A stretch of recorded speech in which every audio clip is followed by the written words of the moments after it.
250 সিসির একটা বাইক যদি পাওয়ার না দিতে পারে তাহলে কিভাবে সম্ভব? সবাই বলে এফজেড এর নাকি পাওয়ার নাই, তাই ভাই এফজেড এর না পাওয়ার নাই, পাহাড় আইছে গে ভালো। এখন আমরা বিদায় নিচ্ছি সুংসাংপাড়া থেকে। সাথে আছে আমাদের লিটন ভাই, আমাদের রাজ ভাই, রাজকুমার ভাই, তারপরে আমাদের আশিক ভাই। আমরা সবাই মিলে একসাথে ব্যাক করতেছি, কিন্তু আমি থাকবো বকালে, কারণ আমি আসছি বিয়ের দাওয়াতে। আর ভাইদের সাথে এর নয়তরে সময় আমার আড্ডাটা হয়ে গেল। আচ্ছা, সবাই বলে এফজেড নাকি পাওয়ার নাই, তাইলে লিটন ভাই কেন এফজেডটা নিয়ে 25 নিয়ে এই জায়গা আসলো? তাইলে দেখার দরকার যে এফজেড কি সত্যি পাওয়ার আছে নাকি নাই। চলুন তাহলে এফজেড এর কাছে যাই।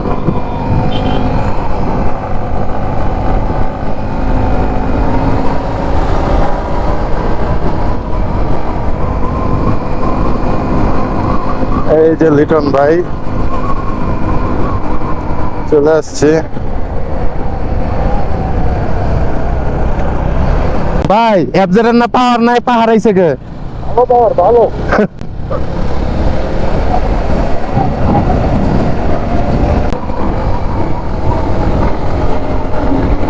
চলুন তাহলে আমাদের মেইন পয়েন্টটাতে আমরা দাঁড়াবো, এরপরে বাকিটা আমরা দেখবো যে এফজেড এর সত্যি পাওয়ার আছে নাকি নাই। আসলে আমার যেটা মতে, আমি যেটা বুঝি সেটা হলো মেইনলি রাইডিংটা নিজের উপরে। গাড়ি সব গাড়িরই পাওয়ার আছে। যদি 100 সিসির গাড়ি নিয়ে যদি পাহাড়ে আসতে পারে, তাহলে কেন 250 নিয়ে কেন আসতে পারবেন? আমি ভাই কোনো লাল ভাই না, দালাল ভাই না, কিছু ভাই না, আমি শুধু বাস্তবতার কথা বলতেছি। চলুন তাহলে আমরা দেখবো এফজেড এর পাওয়ার। আর এফজেড 25 একটা 250 সিসির একটা বাইক, যা ভালো পরিমাণের একটা টর্ক এবং হর্স পাওয়ারই করে। আমরা এখন দেখবো এফজেড এর পাওয়ার। শুরু হয়ে গেল ডাউনের রাস্তা।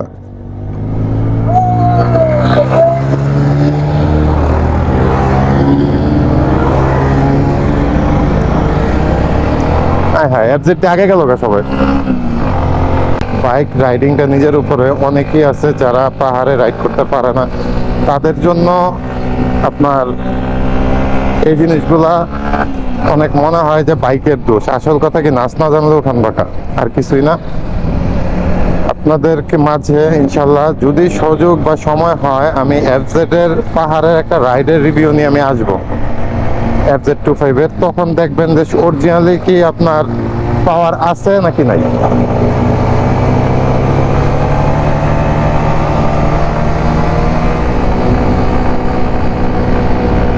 এই যে দেখেন, রিল্যাক্সে উঠতেছে গাড়ি, কোনো ফোর্স নাই, কিছু নাই, একবারে রিল্যাক্সে গাড়ি উঠতেছে। আর আমার দেখা এফজেড একটা ভালো মানের একটা বাইক, যা মার্কেটে আসছে অনেক আগে, এবং প্রত্যেকটা ভেরিয়েন্ট আমি দেখছি ভালো একটা পাওয়ার। বলতে কি, রাইডিংটা যদি ভালো পারে, ভালো একটা পাওয়ার দিতে পারে, রিল্যাক্সে উঠতেছে।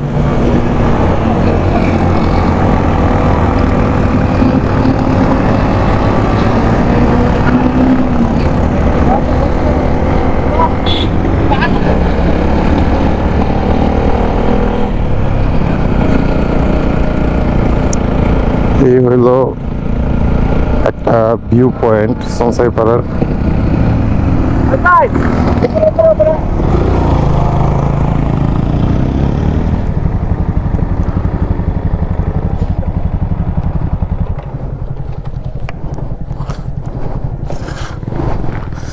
লিটন ভাই, আপনার সাথে সাথে আমি ছিলাম।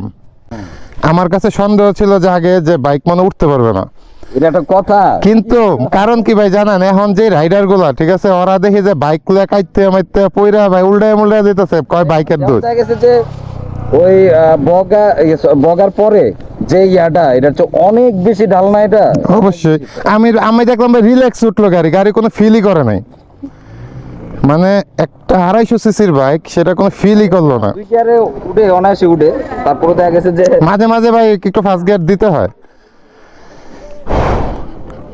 ভালো একটা বাইক আমার দেখা, রিল্যাক্সই উঠলো। মাইলেজের ক্ষেত্রে আমি ইয়ামাহারে সাপোর্ট করি, কারণ ওরা মাইলেজের জন্য সেরা।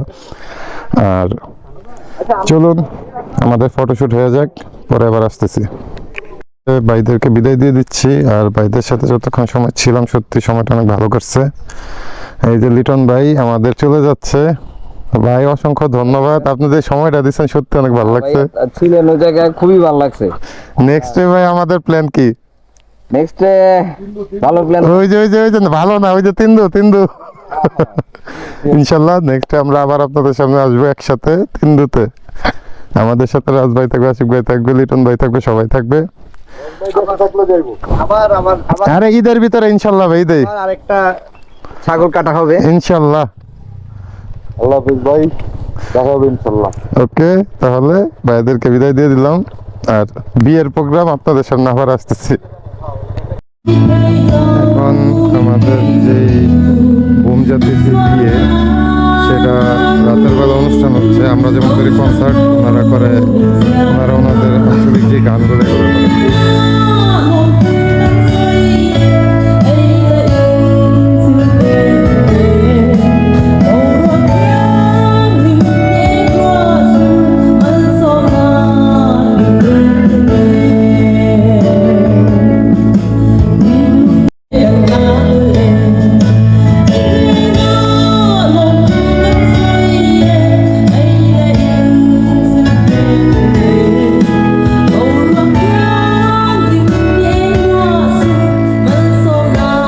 tâm dâu xúc làm đại gì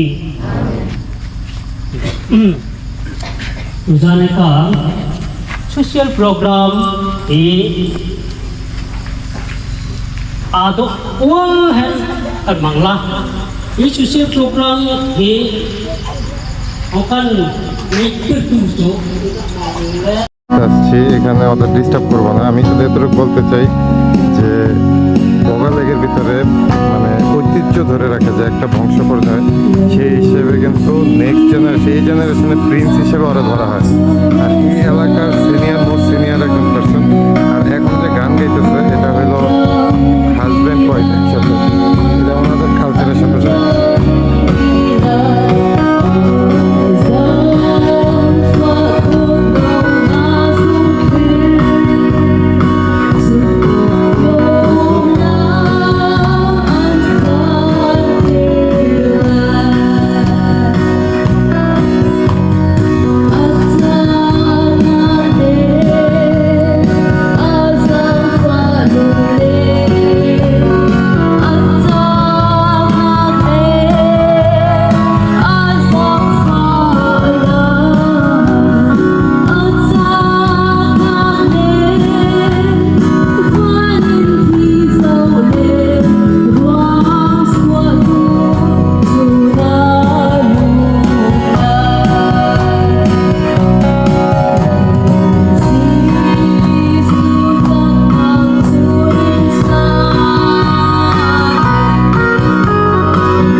এখন যেটা হইতেছে মেনলি এটা হলো ওদের একটা মানে ওকেশনালি, আমাদের যেমন বিভিন্ন ধরনের নিয়ম আছে, ওদের এটা নিয়ম।